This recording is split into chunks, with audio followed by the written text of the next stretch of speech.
Muchísimas gracias. De hecho, gracias a todos. Voy a tener que pedirles una disculpa en el sentido de que está fallando mi señal y no tengo forma de transmitir video. Entonces, espero que me imaginen bastante guapo.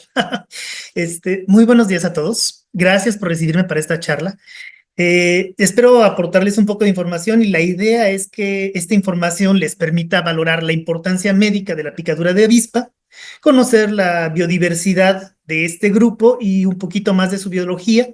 Espero que podamos descubrir que las avispas son mucho más benéficas para la humanidad que los pocos daños que ocasionan y además culminar con unas cuantas acciones preventivas que podemos hacer a nivel personal para evitar la picadura de avispa. Entonces, para quienes quieran profundizar un poco más en cada uno de los temas que voy a tocar, en la base de cada diapositiva coloqué una referencia a la publicación principal de la que sale la información. Entonces, pues nada más tienen que buscarla. Casi todas son de acceso libre y pues ya tendrán un poquito más de profundidad en el conocimiento si quieren expandirse sobre este tema. Entonces, bueno. En términos de conocimiento científico, pues los bichos son un mundo de información. Yo creo que se requieren el montón de vidas para poder conocerlos completamente, especialmente al detalle. Y tan solo si quieres examinar uno de los grupos, pues en realidad lo que va a ocurrir es que te vas a dar cuenta que con observar estos grupos como un esquema de corporal simple, pues te vas a dar cuenta que con una cabeza, tórax, abdomen, se puede crear un montón de formas diferentes, ¿no? Entonces, el proceso evolutivo a partir da origen a un abanico diverso de forma y función siempre que hay algún evento de extinción masiva. En la historia de nuestro planeta tenemos registrados 5 extinciones masivas en las que se acabó más del 70% de la biodiversidad que existía en ese momento, y después de cada uno de estos eventos hubo siempre un proceso de radiación adaptativa en el que aparecían nuevas especies que ocupaban los espacios disponibles y que dieron lugar a la biodiversidad actual. Los insectos, por ejemplo, todos tienen cabeza, tórax y abdomen. Y tienen 6 pares de patas, tienen 2 pares de alas, 2 antenas. Han logrado sobrevivir las últimas 3 extinciones masivas. A lo que voy es, este esquema corporal les ha permitido sobrevivir a 3 extinciones en las que se fue el 70% de la biodiversidad en cada una de ellas, lo cual significa que son muy exitosos para vivir pues por la superficie de la Tierra o en las aguas someras. Casi que el único sitio que no ocupan son los polos, ¿no?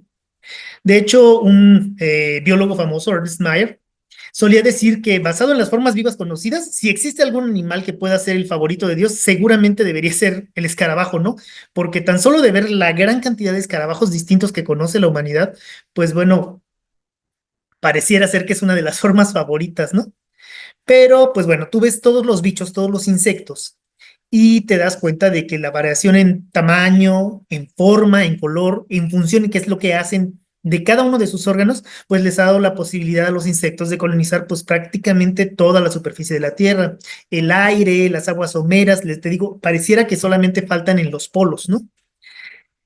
Y de las estructuras corporales que mejor se conservan en cada radiación adaptativa, pues la forma de las alas suele agruparnos a grosso modo a la mayor parte de los órdenes de insectos. Entonces tú puedes reconocer a esos animales que son los que su etimología los nombra lenguas con alas, ¿no? Los lepidópteros, que son las mariposas, las cajitas con alas, los coleópteros, que son los escarabajos, los que tienen alas iguales, que son los isópteros, que son las termitas, los que tienen solamente un par de alas, que son los dipteros, las moscas y los mosquitos, los que son sifones sin alas, los sifonáptera, conocidos también comúnmente como pulgas, o los piojos, que son, viene de una palabra griega que es ptir y aptera, es decir, básicamente los tubos sin alas.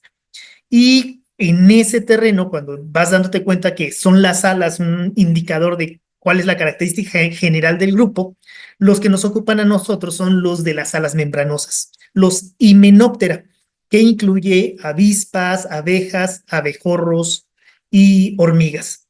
No sé si me pueden ayudar a pasar a la siguiente diapositiva, por favor.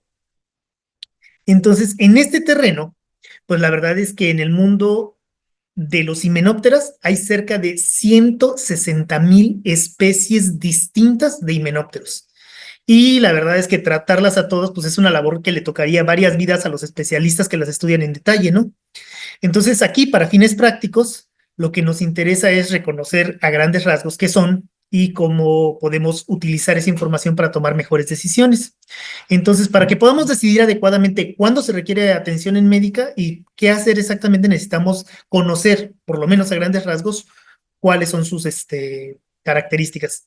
Por ejemplo, de los himenópteras que se dividen en estos dos subgrupos, que son sínfita y apócrita, hay solamente 16,000 especies en todo el mundo. Entonces, nada más para darle para conocer es bueno. Pero ¿qué tienen en común todos los himenópteros? Todos los himenópteros, todo el orden de insectos al que nos estamos refiriendo ahorita, tienen dos pares de alas membranosas. Normalmente las alas delanteras son más grandes que las alas anteriores o el segundo par de alas, y están unidas por una serie de ganchitos que las mantienen creando la mayor superficie posible, como inmóviles.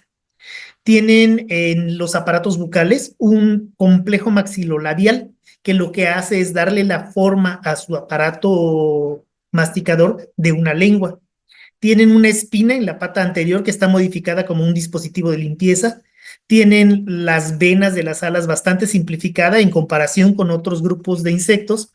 Y tienen una porción del abdomen, la primera porción fusionada con el metanotum, una parte que lo que hace es darles esa característica cintura de avispa, ¿sí? Ese achicamiento entre el tórax y el abdomen. Además, algunas de ellas tienen su avipositor desarrollado en algunos casos de forma de un aguijón, y es lo que les da la posibilidad de picar. Y todos ellos son holometábolos, es decir, a lo largo de su ciclo de vida pasan por 4 estadios de vida, es decir, huevo, larva, pupa y adulto. No todos los insectos siguen ese complejo holometábolo, ese ciclo de vida completo, sino que hay otros que se llaman hemimetábolos, que nada más pasan de huevos a inmaduros y adultos. Pero bueno, ese no es el tema. El tema ahorita es que si aprendemos a reconocer que dentro de los himenópteros, de los que tienen estas 6 características que les mencioné arriba, se dividen en 2 grandes grupos, el que a nosotros nos interesa es el grupo apócrita. Las abejas, las hormigas y las avispas. Por ejemplo, la diferencia entre apócrita y sínfita son que los apócritas tienen especies que tienen la cintura de avispa muy marcada, y esta cintura pues les da una mayor movilidad entre el tórax y el abdomen. Tienen la venación de las alas más simple que los de sínfita. Por ejemplo, los que se muestran arriba, que son apócrita, apenas se distinguen las venaciones de sus alas. En los sínfitas se ven más y se ven los cuadritos que forman los cruces que forman las venas de sus alas. Y cuando los hipócritas son inmaduros, pues sus larvas no presentan patas, es decir, son alargadas y parecen gusanitos, mientras que los sínfita pues pueden presentar, cuando son larvas, entre 3 y 5 pares de patas. Entonces, esas características generales nos separan a los dos grupos. Con esto llegamos al grupo que nos interesa, las avispas. Y una de las cosas que sí me gustaría que sepamos todos es que el grupo común de avispas incluye a una multitud de especies que no corresponde siempre a los grupos biológicos. Es decir, incluye todo un abanico de variaciones corporales, de color, de tamaño, de estrategias biológicas, que en salud nos preocupa precisamente porque tienen la posibilidad de utilizar sus aparatos ovipositores modificados en la forma de aguijón para picar e inocular el veneno. Entonces, vamos a empezar adentrándonos un poquito más a qué son exactamente las avispas. No es trivial esto de que pueden picar con el aguijón. La vigilancia epidemiológica de nuestro país en 2024 nos reportó que para el estado de Jalisco, para la semana 52, se acumulaban 251 casos de picadura de avispa, que ocurría además en una proporción de 1,4 hombres por cada mujer que sufrían picadura de avispa. Y que si comparamos con las apenas 12 picaduras de avispas que hubo registradas en mi estado, el estado de Guerrero, pues son 20 veces más casos, ¿no? O sea, de verdad es impresionante la situación de picaduras de avispa que tienen registrada en Jalisco. Y es impresionante en comparación con cualquier eh, estado de nuestro país.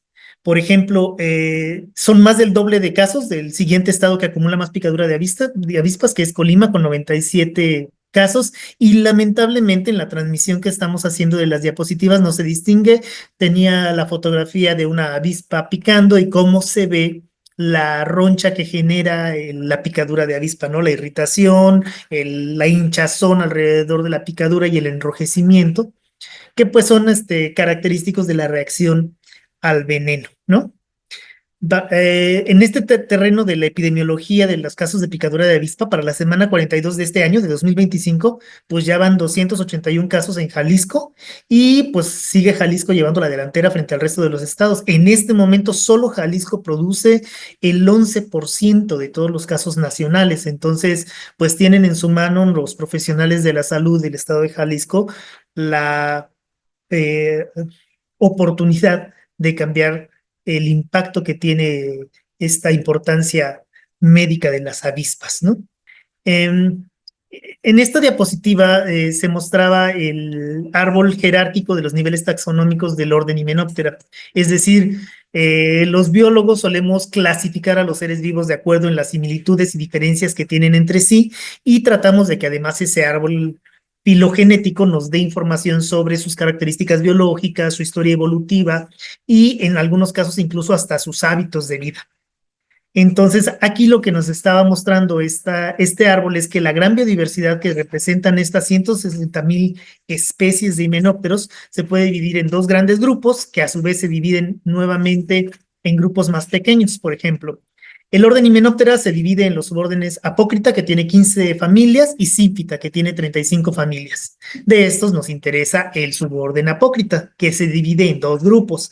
El Parasítica, que contiene un montón de especies benéficas porque realizan control biológico, y la superfamilia Aculeata, que es la superfamilia que contiene a las abejas, a las hormigas y a las avispas, que por su aguijón y por la posibilidad de generar veneno pueden ser de importancia médica.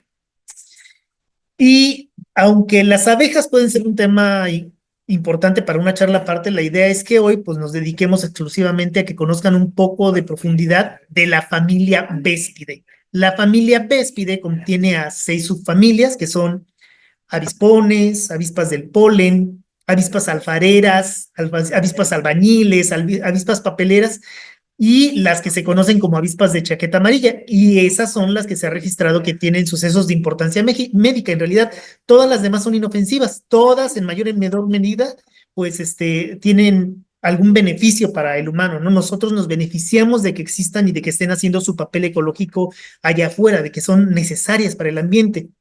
Entonces, por ejemplo, las avispas que se alimentan de polen y miel al visitar de una flor a otra, pues van llevando el polen y logran la fertilización natural de las plantas, por lo cual hacen polinización y por lo tanto, pues mantienen la fertilización y mantienen la recombinación genética que requiere un ambiente natural. También las avispas que son cazadoras, pues mantienen a raya las poblaciones de otros artrópodos y otros animales que les llegan a servir de alimentos. Y en caso de faltar, por ejemplo, estas avispas, el crecimiento de sus poblaciones de las poblaciones de sus presas se podrían convertir en plagas para el humano. En algunos casos, pues plagas que pueden transmitir enfermedades y en otros plagas que se pueden comer la producción agrícola o forestal de la que dependemos o de la que depende nuestro estilo de vida. Y finalmente, también existen algunas cuantas especies de avispas que son capaces de producir miel y en particular en México, en nuestro país, hay algunos grupos culturales que se ha documentado que consumen miel creada por las avispas. Entonces, en realidad sí es algo que presenta muchos beneficios. Si me ayudan con la siguiente diapositiva, voy a tratar de mostrar cuáles son las relaciones entre estos grupos vivos. A mí me gustaría hacer una pequeña nota porque, pues, muchas veces los nombres comunes de los animales y plantas, que les decía, no se corresponden completamente con las categorías taxonómicas.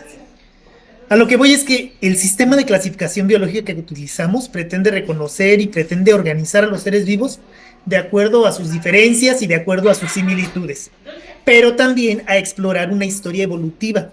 Y en el extremo final, por ejemplo, al lado derecho de la gráfica, nos guarda información sobre sus funciones biológicas, ecológicas, así que terminamos dibujando árboles filogenéticos como este que nos dicen qué organismos están más emparentados entre sí, mientras más cerca esté la rama del grupo al que nos estamos tratando son más parientes, cuáles son más recientes y cuáles son más antiguos en la historia de nuestro planeta. Cuando el grupo se divide cerca del lado izquierdo de la base del árbol es más viejo, cuando se divide cerca del lado derecho, que es en la copa del árbol, es un grupo más nuevo. Y como se puede ver, los nombres comunes de la especie de cada grupo, por ejemplo, avispa, se distribuye pues a lo largo de todo el grupo Aculeata, ¿no? Entonces, aun cuando las avispas y los avispones venenosos que nos preocupan como personal de salud se encuentran dentro de la familia Véspide, pues se les dice avispa a muchos otros más organismos. Entonces, ahora sí, ayúdame con la siguiente diapositiva, por favor. En general, pues los que más conoce la gente en los ambientes urbanos y suburbanos, pues son las abejas y las avispas. Y para no confundirlas, hay dos características bien claras que nos las diferencian.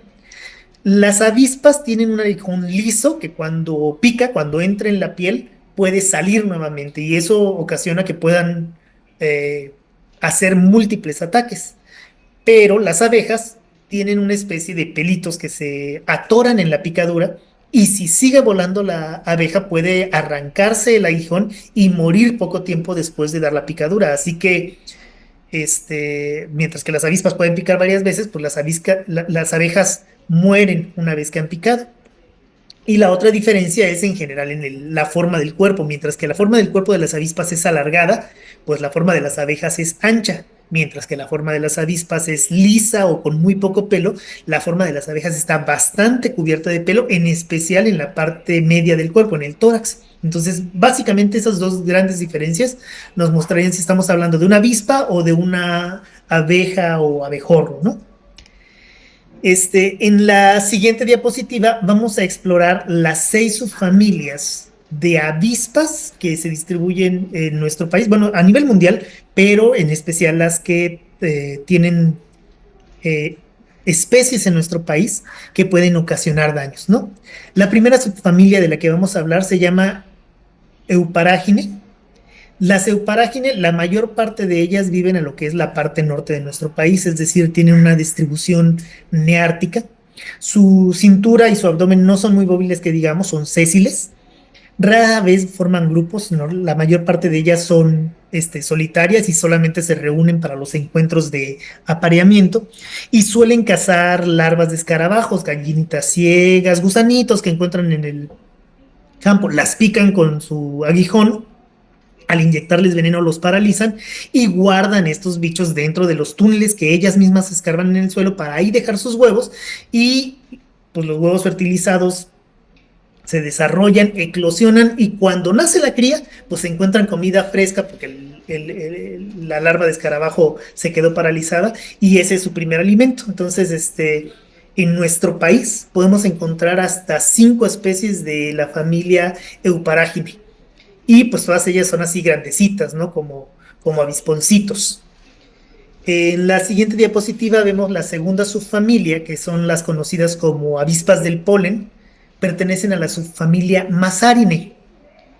Aunque estas especies están en todo el mundo, esta subfamilia se puede encontrar de forma cosmopolita, pues son más frecuentes en el sur, en la parte neotropical de nuestro planeta.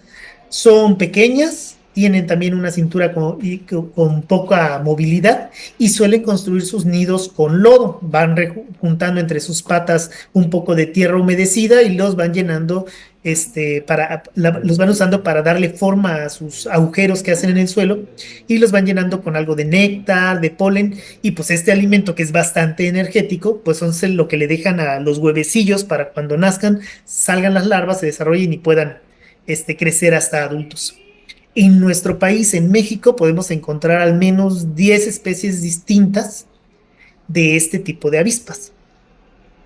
Estaba hablando de las eh, Euparágine, luego les hablé de las Mazarine y a continuación tocaría hablar de las Euménine, que son las avispas alfareras o albañiles.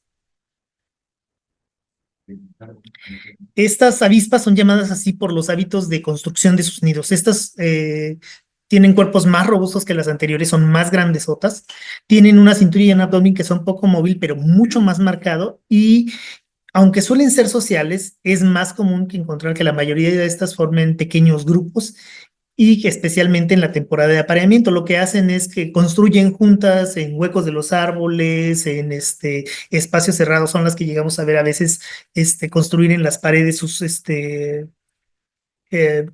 niditos de lodo, y los llenan con animalitos como mariposas, como escarabajos, como otras avispas que también les pican con el aguijón, los dejan paralizados como en hibernación y los dejan esperando a que nazca el huevo para que la cría sea de lo que se alimente. En México, estas son las más diversas, hay más de 260 especies que pertenecen a esta subfamilia y la mayoría de los bichos que nos lleguemos a encontrar con esta forma, pues van a ser de, de este grupo de especies. A continuación vendría una subfamilia que no tiene distribución en México, que sería la subfamilia Stenogastrine.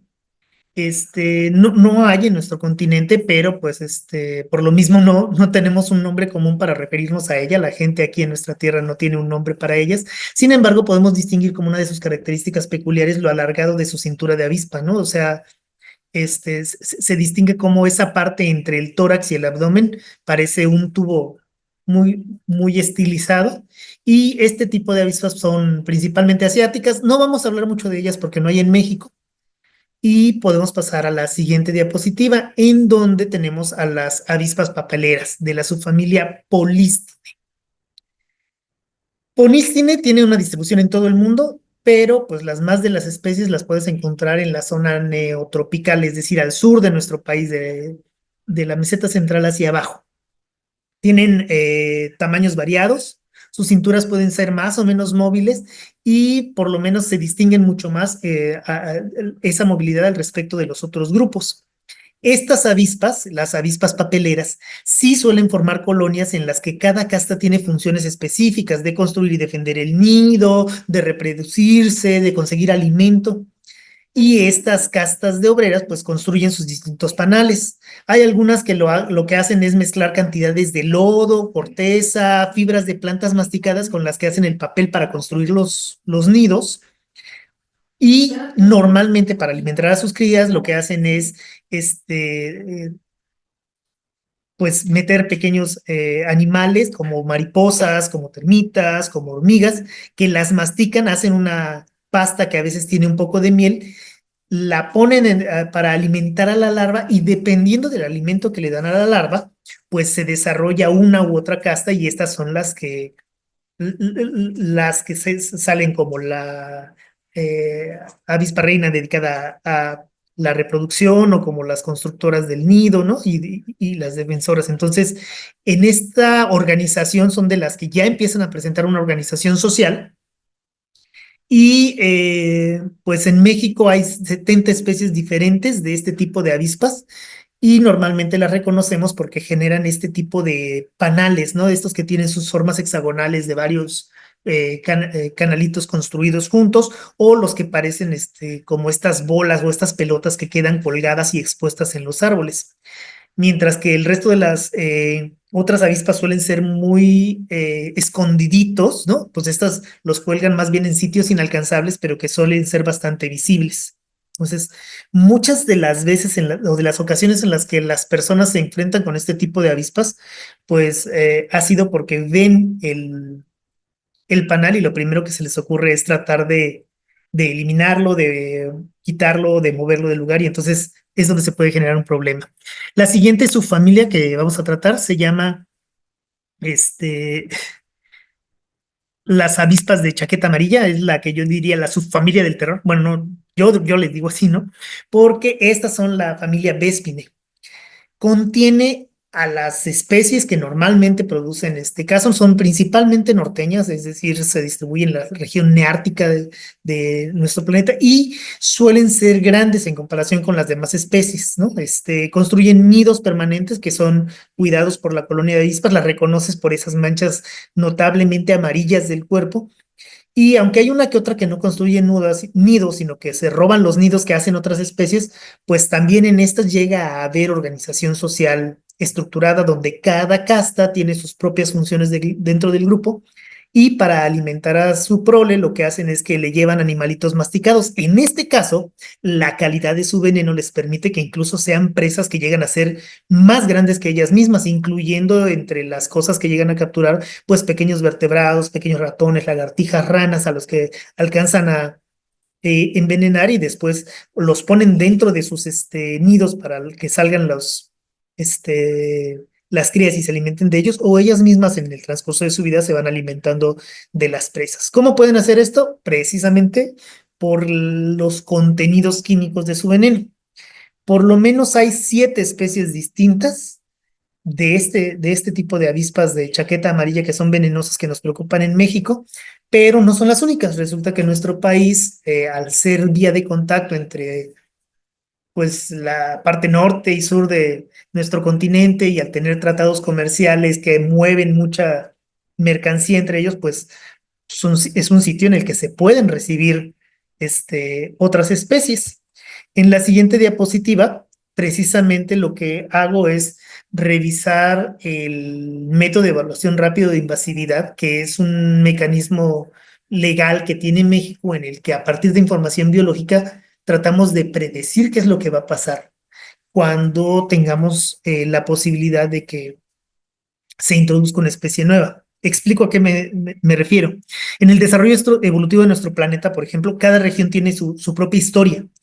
Y pues en esta historia de cada región, pues distintos eventos dan composiciones de seres vivos únicas. Y eso es lo que hace que en cada parte de nuestro planeta haya pues sus propios ecosistemas. Este proceso, pues es un proceso irrepetible que dura millones de años, miles de generaciones, y cuando los seres humanos hacemos nuestros movimientos sobre la superficie del planeta, cuando llevamos de un lugar a otro plantas o animales que tienen estrategias de sobrevivencia así como que muy generalistas, muy capaces de adaptarse a diferentes espacios, pues las especies que llevamos con nosotros pueden instalarse en el nuevo lugar y ser lo que llamamos una especie exótica. Cuando traemos especies exóticas a terrenos en donde antes no había, esto puede ocasionar el desplazamiento, la erradicación local y hasta la extinción de especies nativas. Por lo tanto, pues es importante que sepamos cuáles especies son de nuestro país y cuáles vienen de fuera, cuáles son exóticas. Porque pues, los animales exóticos son considerados un riesgo para la biodiversidad de cada país y por lo tanto para su riqueza natural, el capital biológico que le llaman. Así que México mantiene una vigilancia porque existe la posibilidad de que la avispa alemana de chaqueta amarilla, utilizando los medios de transporte humanos que utilizamos para mercancía, para fruta, para diferentes cosas, podría ocasionar algunos daños. Y entonces, esta avispa en particular, además, sería de importancia médica, podría tener impactos en la agricultura, en la apicultura, en la ganadería, y podría incluso afectar a los sistemas a los que llegara desplazando las especies locales o atacando las presas de las que se alimentan las especies locales. Así que, pues nos mantenemos a la expectativa porque el riesgo de que esta especie llegue a nuestro país y empiece a ocasionar daños es alto. ¿Sí?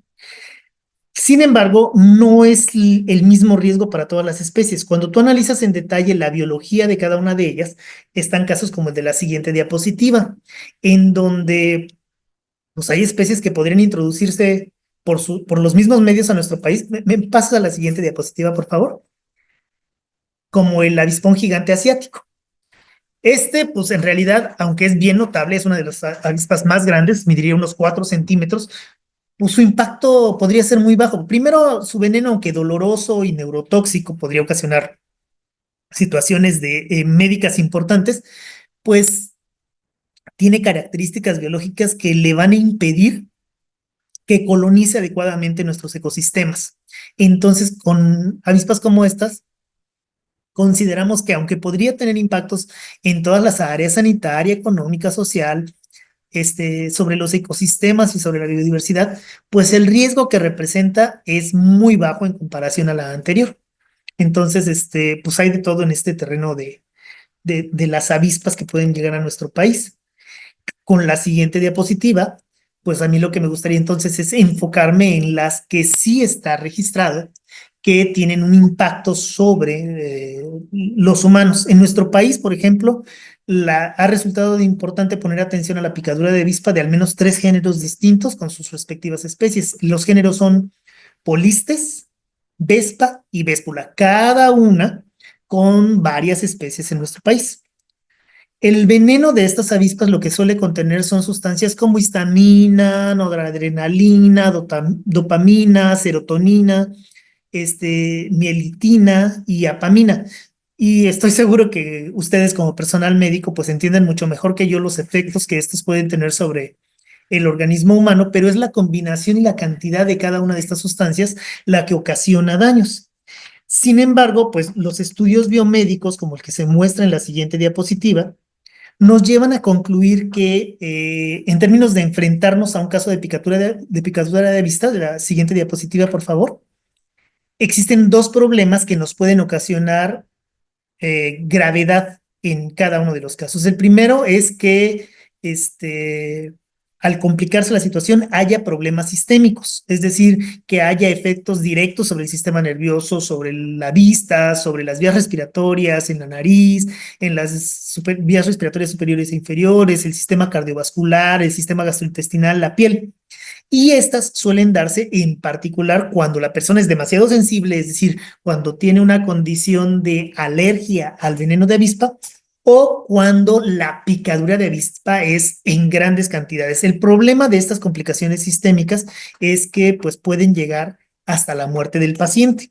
Y entonces, pues se requiere que haya una atención especializada dependiendo de la gravedad le vamos a llamar ataque, pero yo soy de la idea de que en general ninguna avispa ataca porque sí a las personas, sino porque se siente atacada. Lo que sí les voy a platicar, siguiente diapositiva, por favor, es que, pues en mi experiencia, la práctica clínica en México, pues ha utilizado el método científico para organizar y aplicar datos actualizados y para mejorar las decisiones sanitarias. Así que en el 2015, las autoridades en el tema iniciaron con el análisis de la información disponible para crear no solamente un documento de referencia, que es la guía de la práctica clínica para el diagnóstico y tratamiento de picaduras y mordeduras de himenópteros, abeja, avispa y hormiga fórmica, sino que este documento normativo nos proporciona un árbol de decisión bastante simplificado. Es decir, a la hora de decidir el tratamiento, una vez identificada la picadura de avispa, tenemos dos opciones. Si no existen manifestaciones sistémicas, pues lo que hacemos es atender el dolor y la inflamación. Pero en caso de que por la cantidad de picaduras, y ahí tenemos que desde donde puede ser ocasionar la muerte va entre 20 y 200 picaduras, o la sensibilidad del paciente, que el paciente sea alérgico al veneno, pues que existan manifestaciones sistémicas. Si hay manifestaciones sistémicas, entonces sí, pues se tiene que tratar las que esté presentando el paciente y va a depender de la gravedad. En su caso, pues hasta para hospitalizar con el objetivo de salvar la vida del paciente. Entonces, pues yo como biólogo, ¿qué es lo que les puedo decir, que les puedo rescatar de esta publicación de los expertos en el tema? Es que, ¿qué le podemos recomendar a los pacientes para prevenir? Son 5 recomendaciones muy básicas, pero no necesariamente intuitivas. La primera es no utilizar loción o perfume en el campo en donde haya presencia de avispas, y esto para evitar que las avispas confundan el aroma con algo que sea deseable para ellas. La segunda es evitar los colores vivos en la ropa, especialmente los muy luminosos, porque podrían atraerlas en la idea de buscar. Normalmente los colores luminosos son los que utilizan las plantas para señalar que están produciendo néctar o polen. Entonces, pues hay que evitarlos para que no las atraigamos. No hacer movimientos bruscos, porque cuando las avispas se acercan y nosotros nos empezamos a sacudir las manos o a tirar golpes, pues podrían sentirse atacadas y lo que van a hacer es defenderse picando. Además, una de las circunstancias que tienen es que al picarse desencadena una serie de reacciones químicas que lo que hace es ¿cómo decir?, alebrestar, llamar la atención del resto de las avispas y entonces se van a atacar en conjunto. Entonces, si tú estimulas a la avispa a que te pique, normalmente lo que puedes hacer es terminar logrando la reacción de todo el panal. Entonces, sí es conveniente lo de mantenerse tranquilos, evitar los movimientos bruscos. La cuarta recomendación es que si llegamos a ver un nido en un árbol, en una casa, pues nunca tratemos de quitarlos nosotros mismos porque precisamente lo que necesitamos es tener una idea estudiada de cuáles son las reacciones que tienen, qué hacer en cada uno de los casos si las avispas se tornan violentas y cuáles son las mejores formas de quitarlo para que no se vuelva a poner. Y para eso, pues la idea es recomendar que se busque un profesional que lo haga.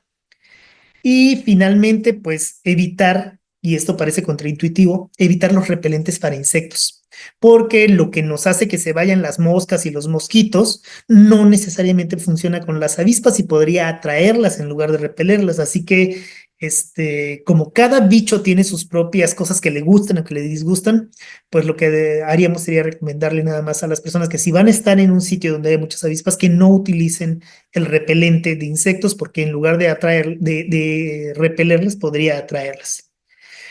Con esto siento que no sé muy bien cómo voy del tiempo, pero a muy, muy grandes rasgos concluiría mi charla. Espero que, pues por supuesto, la información, así como lo toqué, pueda servir como parte de su acervo de conocimiento y que lo puedan incluir dentro de su experiencia y su práctica laboral.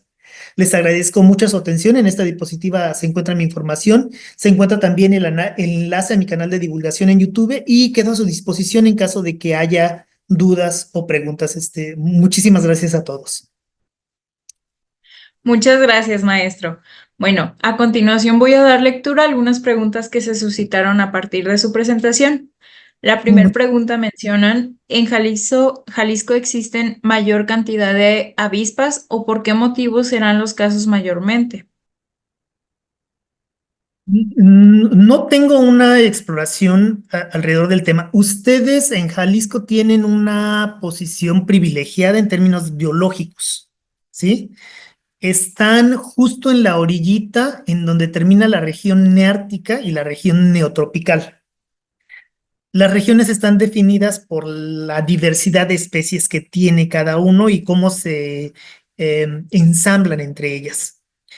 Cuando estás en la región, en esta combinación de región neártica y neotropical, lo que tienes es una diversidad mucho más rica que el resto de los estados.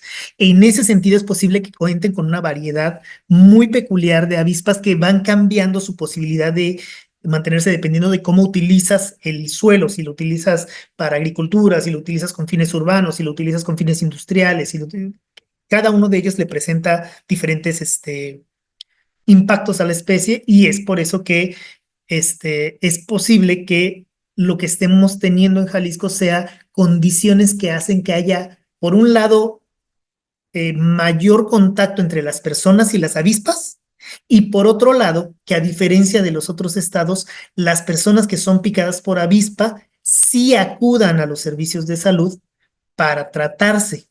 ¿Sí? Por ejemplo, en mi estado, que cuenta con muy pocos registros del año pasado de picadura de avispa, una de las cosas que estábamos viendo es, oye, pero tan solo en mi ciudad ha habido más casos de los que reporta la epidemiología. Pues normalmente han sido picaduras que no son tan graves, no ocasionan tantas complicaciones y la gente se atiende en casa y simplemente no nos enteramos, ¿no? Entonces podría ser por ese terreno, por el lado de qué estamos haciendo en los sitios en donde hay coincidencia entre la presencia de las avispas y las personas. O sea que nuestra área de oportunidad estaría en difundir las medidas preventivas. Muy bien, maestro, muchas gracias. La siguiente pregunta menciona, ¿qué tipos o grupos de avispas son más propensos a presentar comportamiento agresivo hacia las personas? Y en caso de picadura, generar cuadros de intoxicación o reacciones sistémicas de mayor riesgo. Sería el grupo de las véspide y las véspine, es decir, las avispas a estas a las que llamamos de chaqueta amarilla, que las puedes distinguir por sus franjas de colores negras y amarillas y que tienen este, um, esta figura característica de la que estuvimos hablando en las últimas 3 diapositivas con imágenes. La situación con ellas es que la composición de su veneno es mucho más compleja molecularmente que las demás. Y como muchas de las especies dentro de esta familia de la véspine, lo que hacen es cazar presas de mayor tamaño que ellas, pues tienen un impacto mucho más fuerte en el organismo al que le pican. Entonces, básicamente, de las que tendríamos que estarnos cuidando, aunque todas, aunque varias de ellas tienen veneno y podrían ocasionar daños, estas son las que podrían ocasionar la mayor cantidad de las complicaciones. Sin embargo, géneros como véspula, géneros como polistes, han sido registradas en el sistema médico como las ocasionantes de estos casos y entonces, pues creo que lo más conveniente es, o sea, la Ahorita te herramienta digo. para tratarlo es tomarle atención a la siguiente charla, en donde el experto de que nos va a decir cómo reconocer adecuadamente un caso complicado y cómo tratarlo, pues tengamos la herramienta a la mano, ¿no?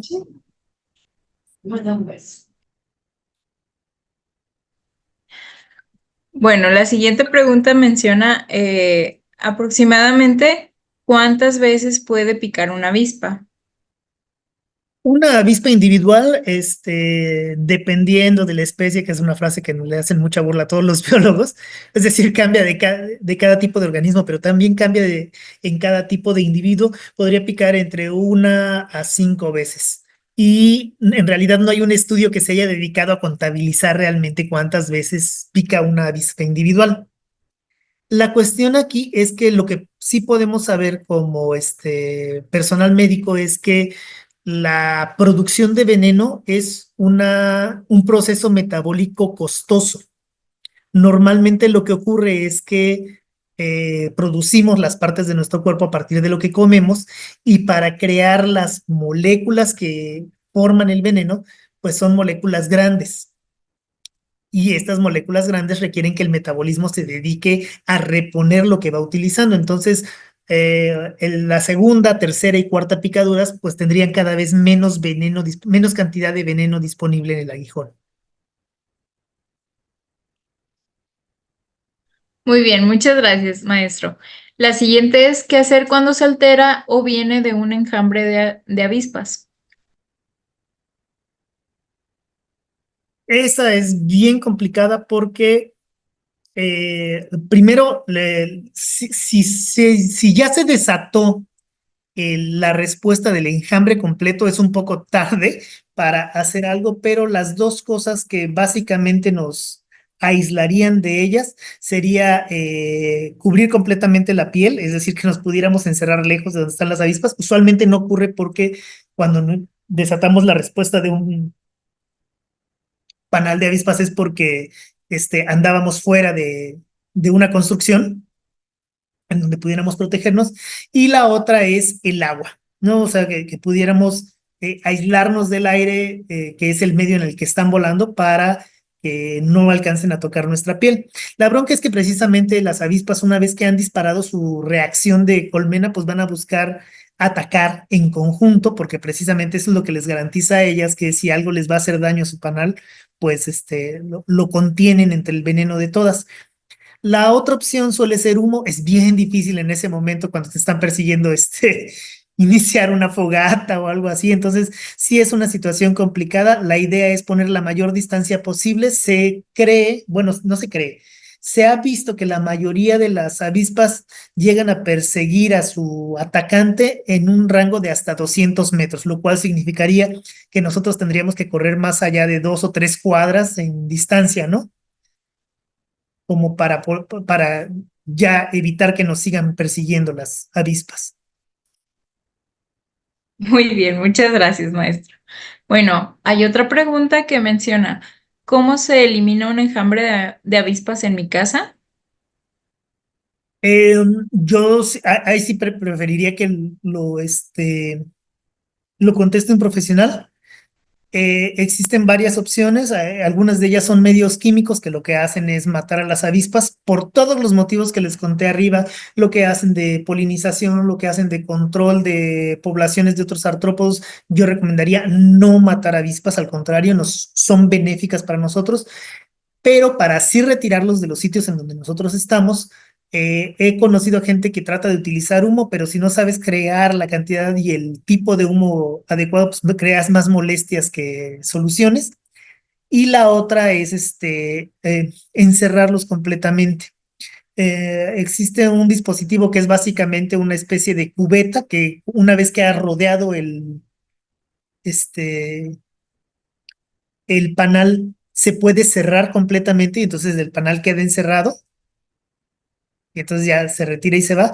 Pero todas las demás opciones, tratar de golpearlo, aventarle piedras, buscar algún medio químico, suelen generar respuestas de ataque y no las recomiendo. Sí, idealmente hay que pedir el apoyo de un controlador de plagas. De acuerdo, maestro. Bueno, mencionan otra pregunta. Mencionan, si hay un panal en mi casa, ¿cómo sé si hay o no hay avispas?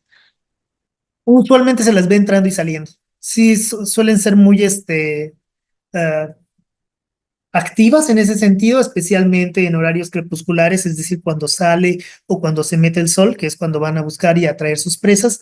Y normalmente si vemos el panalito abandonado pueden pasar dos cosas. Una, que ya hayan dejado ahí su huevecillo esperando a que nazca y se coma la presa que tienen encerrada o que haya cumplido su ciclo. Varias de las avispas que vimos que no son venenosas tienen ciclos anuales, es decir, su panal dura solamente durante la temporada, que es cuando hay suficiente miel, cuando hay suficientes presas. Crece el panal, viven las avispas un año y luego tienen que crear una nueva colonia, ¿no? Para las avispas chaqueta amarilla, que son las venenosas que nos preocupan, pues no, son más cosas permanentes y las veríamos todo el tiempo por ahí. Muy bien, maestro. Bueno, mencionan también dentro de la caja de preguntas qué consecuencias trae al paciente el administrar favo- favoterápico equivocado. No hay un favoterápico, hasta donde tengo conocimiento, no hay un favoterápico para la picadura de avispa y se atiende con antihistamínicos y con eh, antiinflamatorios, digo, contra el dolor. Perdón, mi formación no es médica. Este, sí, Sí, básicamente, perdón, Ah, básicamente gracias. analgésicos y antiinflamatorios. En su caso, la picadura, si está ocasionando mucho dolor, se atiende con hielo. Si hay complicaciones sistémicas, definitivamente tienen que ver la siguiente charla, porque pues en ella se explicaría precisamente cómo actuar ya ante una complicación.